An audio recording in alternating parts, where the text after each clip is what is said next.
Okay, everybody ready, right? Alright, got one. I don't need Everybody ready? This test is at the end of all that. You may need to borrow you a pen or something. So you got enough for one? Okay. All right. You ever look for a problem that you were scratching your head trying to find and it was just right there, you know? You know what I'm saying? All right, so we was kind of spoiled by OBD2 all this time, you know, because a lot of the shops and everything don't even like to work on one unless it's got a really nice, concise, crisp data stream. And you know, until of course for years I had to work on them that didn't have a data stream but had fuel injection because, you know, Ford didn't get a data stream until '88. I don't know why that took so long. GM had a data stream back in the real early '80s, you know, and it was a pretty good one too. Of course, they called short fuel trim and long fuel trim block learn and integrator, you know. But anyway, the first one I personally knew about that had onboard computer in charge of fuel delivery was a '68 Volkswagen Type 3. It had fuel injection on it, about 1968. But they had worked on these things, and they sounded kind of funny when they were running. But they had a brain box in there. They had in order to get a reference signal for how often to fire the injectors, they had two sets of points underneath the breaker plate. Now the breaker plate had the points on top that did the ignition. Underneath the breaker plate, it had two sets of points.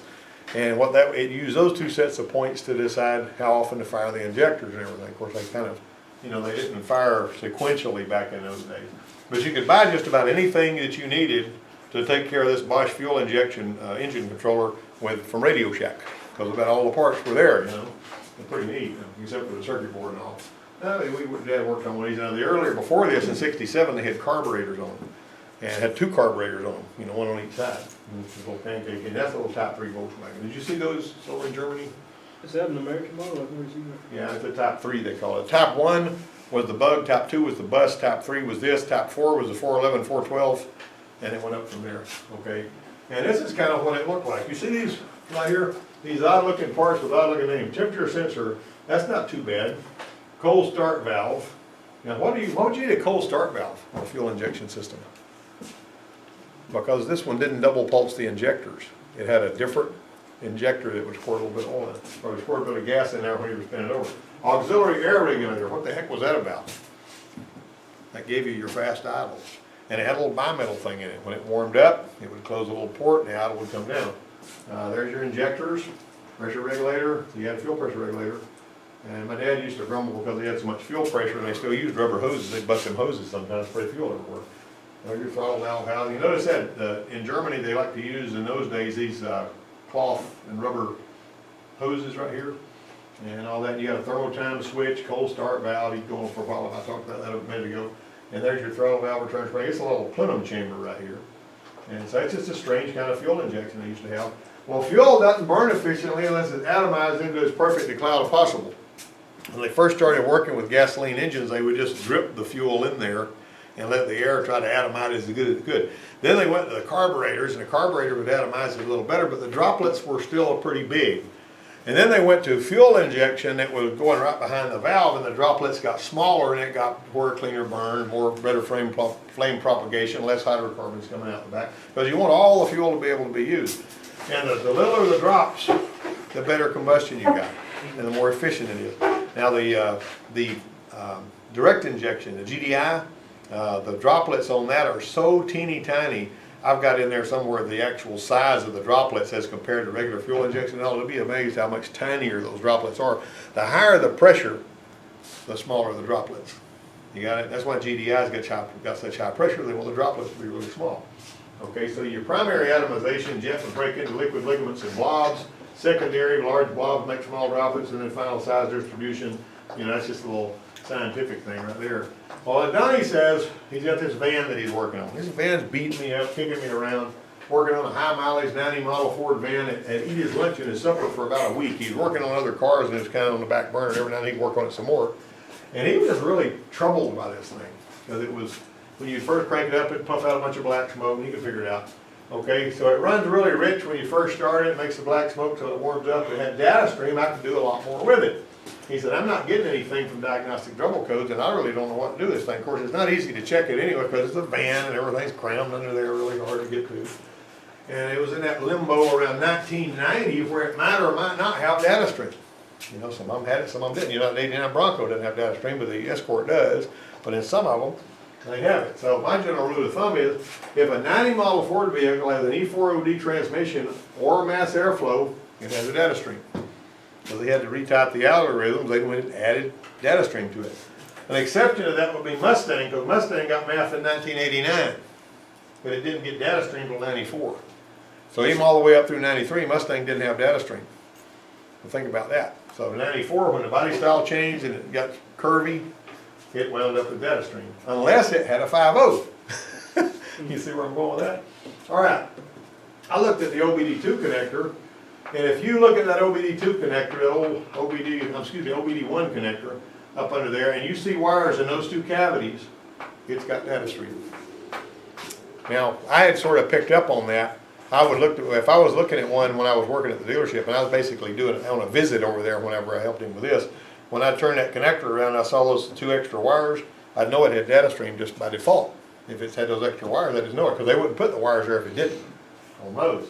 And so he says, I said, you gotta have data, you do have data stream. He goes, no. He said, the scan tool doesn't even give me a choice as for a data link. And I said, yeah, it's got it. I said, tell it you got an E4OD transmission, and it'll let you have your data link. He said, well, it doesn't have an E4OD. He said, don't matter. Just tell it anyway, because if it's got an E4OD, see, the scan tool didn't even know it. Because he was telling it had an AOD because that's what it had. Anyway, when he went down there, the wires were there, the data stream was there, and he didn't know it. Well, he did what I told him, and there was the data stream. He says, oh, you've been fighting this thing for a week. I could have used data stream already, you know. So anyway, and that's the tool that we got one of these in there. You know, you've seen it. So this is what we found. The TP sensor voltage was bouncing around. Actually, a little worse than that. This is what it would have looked like if we'd had a scope, because that's what it was doing.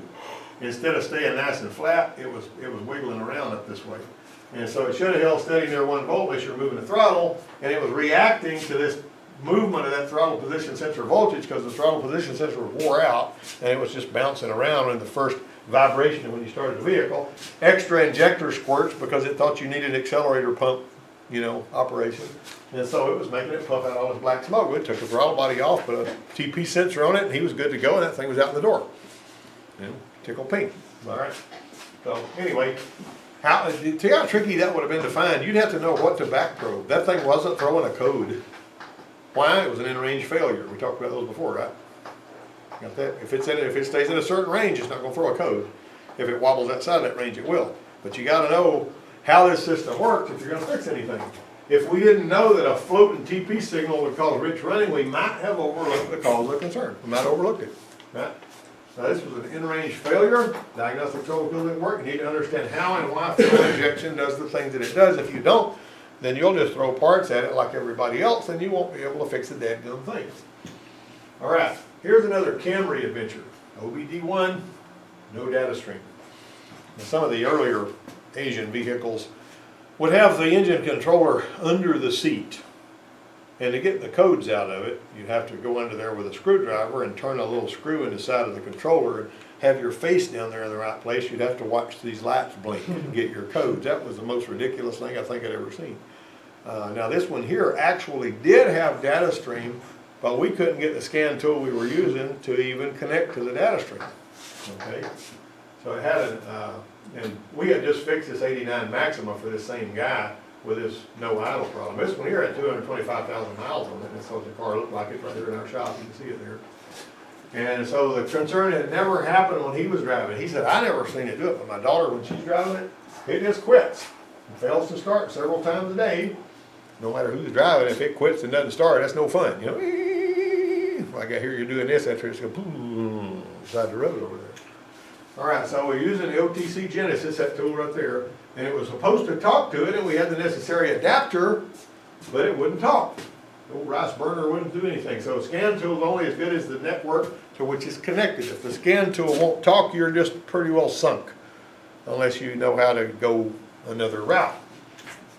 All right, so we could dig for this non-communication problem, but I didn't have the patience for that because I was wanting to get the car fixed, and I didn't know if that particular scan tool would ever talk to that car. It was supposed to, but I didn't know if it would. We had never plugged it into one.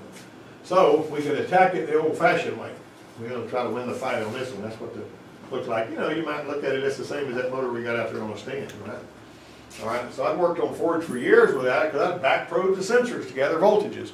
Early on, the H manual for Ford used to do all this stuff about unplugging the engine coolant sensor and measuring the resistance of it, and unplugging the intake air temperatures and measuring resistance of it while the engine was running, which I thought was kind of silly because you're setting a code. Why don't I just find out on a good car what the voltage is supposed to be there at various different positions? And when I started doing that, I sent in some comments to the Best Ideas contest, and the next year the H manual come out and they had us measuring voltages. And that's something, I don't know if I was responsible for that or not, but I like to think I was. Okay, so in case the quitter like this one here. So the quitter quit. We verified the complaint. That's a really important part of the thing. If you can't verify, like Zane and I were looking at one that this thing was popping in the dash the other day, and we worked, really couldn't ever get it to pop in the dash, and basically I'm not going to throw a bunch of parts in there. You know what I mean? If it starts popping again, let me know. This wasn't dangerous. Popping in the dash is not going to, you know, down the car or cause anybody issue. All right, so 30 minutes later, I walked by and noticed it was sitting there dead. I just let it run, and all it died. Okay, so it's going to be really simple. So I thought, did we have spark? Yes, we had spark. All the time we got a no start. Nearly an inch. Bap, bap, bap, bap, bap. Well, the spark ain't what the problem is. The ragged blue lightning pops across the spark and it didn't have fuel. Well, we hadn't checked the fuel pressure or the quality yet, because on this one you got to take a banjo bolt out and use a special adapter and all that. And so, well, we did have the adapter, we just didn't go around that time. The pump was running when we turned it on. You heard the pump and all that. Engine spinning, the injectors were clicking. This one fires the injectors in pairs. And that eliminated it. Well, it fires the injectors in pairs when it's just spinning, I'll put it that way. That eliminated a crank sensor concern, and the PCM was definitely awake. All right, so what about some weird ignition timing concern? You might think that it's silly to check the ignition timing, you know, if you can't adjust it anyway. On this one you could adjust it, but a lot of the times just to see where the timing is, I'll look at timing light up and I'll let it flash down there and I'll see if the timing is doing something crazy or maybe out of, you know, out of kilter, because maybe you got some kind of an issue with some sensor that's not telling the computer what it needs to do to properly do the timing. Or maybe you've got an ignition component that's skewing the timing. I've seen that before. Some of those Hall effect units in these distributors, like that one right there, what it calls the timing to be out enough to where it would labor knock and stuff. You know? All right. So it was at 5 degrees with the engine spinning, and that was totally acceptable. That should have started the car, so the 5 degrees was not a problem. So I pulled the air cleaner off just for the fun of it. Didn't cost anything to do this. Shot a little carburetor spray in there. Still didn't start up. Of course, I knew it had spark. I knew it had injector pulse. If everything was like it ought to be, it should have started, shouldn't it? Really. If it was a fuel issue of, you know, starving. All right, so the one that hadn't done this, there comes a point when things get personal. Man, when you get out there and you get working on one that you can't figure out, you just decide you're going to put your head down and go through there. You know, and you're going to figure out, I'm going to find this sucker one way or another. I don't care how much money I lose. I don't care how long I have to work on it. It's going to be me and this thing. Before we get done here, this thing's driving out of here. You know what I mean? You got to have the eye of the tiger. That's what I was talking about. Take more than wrenches to get this one. Okay, so the carb cleaner didn't produce results, but I said, I still need to know what the fuel pressure is. So we basically, ours was similar. You take the banjo bolt out, you replace a little fitting in there that looks like the banjo bolt, and we'll go right where it goes. But it had a little Schrader on top for our gauge. You know that MAC gauge that we got in there? All right, so I've hooked it up there. And the fuel pressure, if the fuel pressure drop was causing a stall, the gauge would tell it. We'll let it run till it quits again. I've done that before when I'd have one that people say this thing quits after I drive it a long way. I'd park it over there, put the fuel pressure gauge in, crank it up, let it run for 4 or 5 hours sometimes while I'm working on other jobs. Walk by there one day, a little bit later, poof, fuel pressure's down, engine's dead. Crank it up, fuel pressure comes up, goes right back down, it's got a bad fuel pump. I don't want to throw a fuel pump at it until I'm sure that's what it is, and this gives me the, I'm sure that's what it is when we're going to see if that happens. Well, the fuel pressure was at 41 pounds when the engine died. We didn't lose fuel pressure, right? Time to see if we had water in the fuel. So we unhooked the fuel line back in the tank, connected a hose, energized the pump, and let it empty all of this gas that was in it into a clean container. Sometimes that's the best way to find out if you got water. Now there was a testing kit that we had where you put some gel on this long cable thing and stick it down in the tank, and when it went into the bottom, if it came back out purple, there was water in there. You still don't know how much water was in there. You get where I'm going? All right, so here we go. So the tank was empty. We didn't see any water at all. I have done it and seen a bunch of water in there. not only do you know there was water in there, but now you've got it all emptied out of there and you can put good gas back in and you took care of that problem, right? Okay, 2% alcohol in the mix, didn't have a high alcohol in there. We pumped the nice clean fuel back in, no cigar there. Well, that was time to bust out the scope. And this was the most sensible trace I could think of was injector pulse. Let's just see what that looks like. And this was pretty interesting. This pulse right here was wide. This was a very wide pulse. It was over 100 milliseconds. This was a long pulse. It should not be that big, right? During the no starts, after it quit, it was really, really wide, okay? Now the normal pulse would look like this. This is actual captures from this vehicle. I didn't make these up, right? It always restarted when it cooled off, and I noticed during a normal start, it was way over here. But I'm getting this doggone wide pulse right here. As the engine was running with the injector trace on the screen, it would periodically widen. It would do this by itself. It wouldn't quite stall it. Sometimes it almost would. So I was closing in on the cause of this thing. Got it? All right, so I targeted the time when it was starting just fine, and then I disconnected the fuel pump and let it die. Created a no start. Was the PCM expanding the pulse width trying to get the engine to start, or was the wide pulse the reason for the concern? You see what, you understand my thought process here? Okay, so with no fuel pressure, the pulse never went over about 10 milliseconds. That's about as big as it ever got with no fuel pressure. So this is something else, right? Even with no fuel pressure. So why, this was when the only reason for the no start was I had killed the fuel pump. All right, so it was affected by some other cause. All right, the crank and cam sensors got an injector time with ECT, TP map, and IAT. I started with the easiest sensor to access and found the problem. When it wasn't starting, the engine coolant temperature sensor was reading 4.9, which is way under. It's like an unplugged sensor, isn't it? All right, and so it's reading that. And so it was spending a lot of its time at or near 5 volts when I was checking it. And reporting a cold engine, that's why you had a really wide pulse. It put the engine controller in an algorithm area in a part of its map that it didn't make any sense and didn't line up with reality, thus the car wouldn't start, okay? So we disconnected the EC sensor when the no start was present, and that defaulted it to max the IEC apparently, which is that allowed the engine to start normally. So if you unplug the engine coolant sensor and it fired up, that's what you're at. But so you already found it with voltage. Plugging it back in would kill the engine or cause it to run rough. And this is what the ECT looked like on the scope. And when it was reading closer to what it was supposed to, it was ragged and ugly. It should have been pretty and flat like that. And it should have been, you know, and I'm talking about being pretty and flat right there, but it was just bouncing all over the place. Easy test, and it was a simple fix. As a matter of fact, somewhere up here, I think I've got that engine coolant temperature sensor. And maybe I'll put it in one for a bug, so y'all have to hunt up for that. All right. So, test question 1. Get your pencil ready, right? Technician A says, as a general rule, there's no direct electrical connection between the primary and secondary windings on distributorless ignition system coil packs. That's the ones like this one right here. Is there an electrical, you know, that's going to be a true or false, you know, like all these technician A and B things. Technician B says if one spark plug wire is disconnected from a distributorless ignition coil, the companion tower on that coil will not fire. Who's correct about that?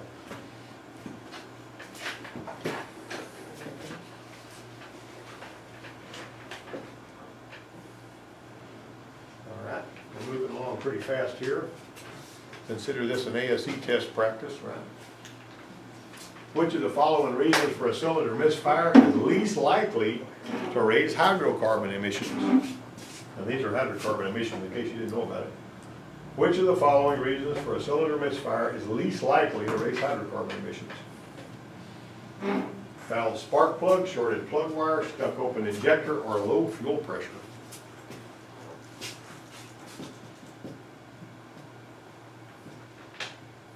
Need a minute to think?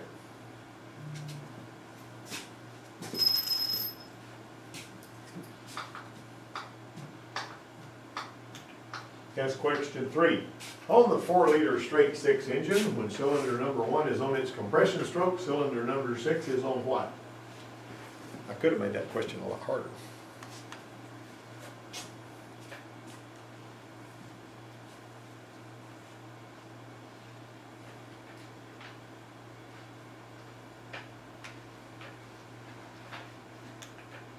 Test question number 4. Technician A says some engines will run with the sensor unplugged and some won't.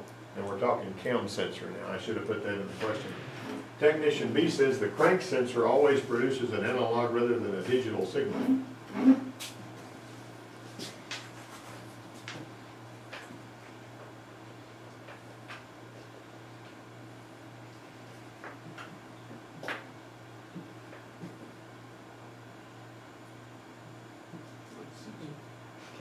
Okay? A PCM is believed to have a bad injector driver because the injector is inoperative. Technician A says a known good PCM from a similar vehicle should be connected to the problem vehicle to solidify the diagnosis. Technician B says a circuit controlled by the burned out driver should be checked for a low resistance or a short. Who's correct about that?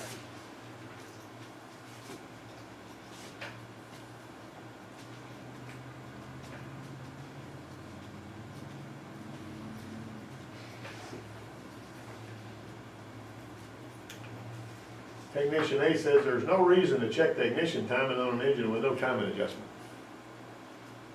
Technician B says the ignition timing should be checked anyway to eliminate it as a possible cause.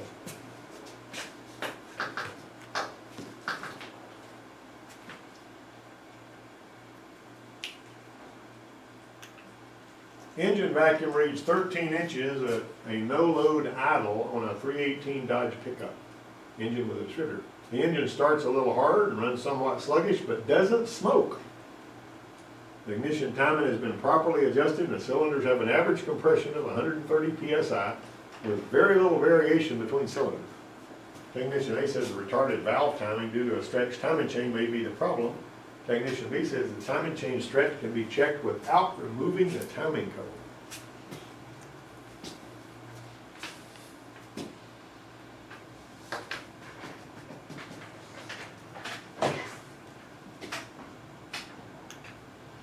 Advanced ignition timing can cause A, hard starting, B, ping detonation, C, piston damage, or D, any or all of the above.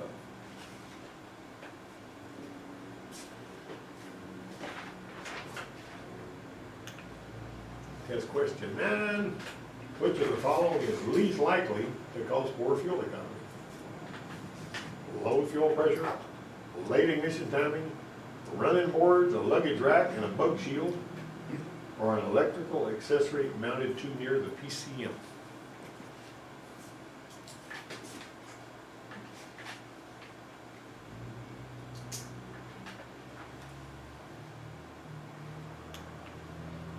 What is one way you can immediately tell that the PCM is awake when you're checking for a no start?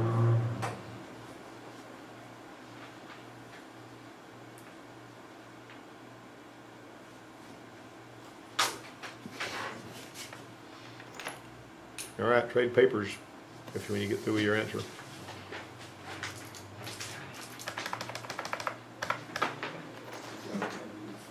Hey, can we go back to number 3? Sure.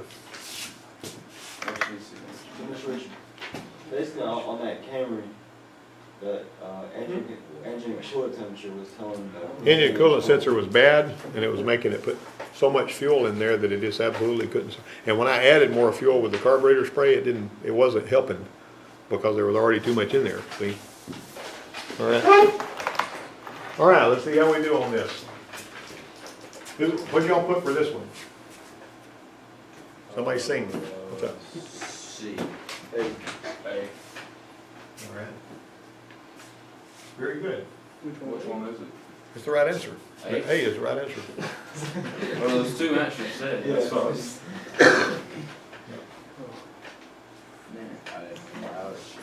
All right. What about this one? What'd you put on here? Low fuel pressure. Yeah, low fuel pressure is least likely to raise hydrocarbon emissions. To jump forward to number 9, it's also least likely to cause fuel economy issues. What about this one here? Exhaust, because those are companions, right? They go up and down together. They go up and down together when one's on compression, the other one's on exhaust. That ain't complicated. I could have said on the 4-liter straight 6 engine with cylinder number 1's on compression, stroke cylinder number 4 was on what stroke? That'd be tough, wouldn't it? You'd have to do some figuring.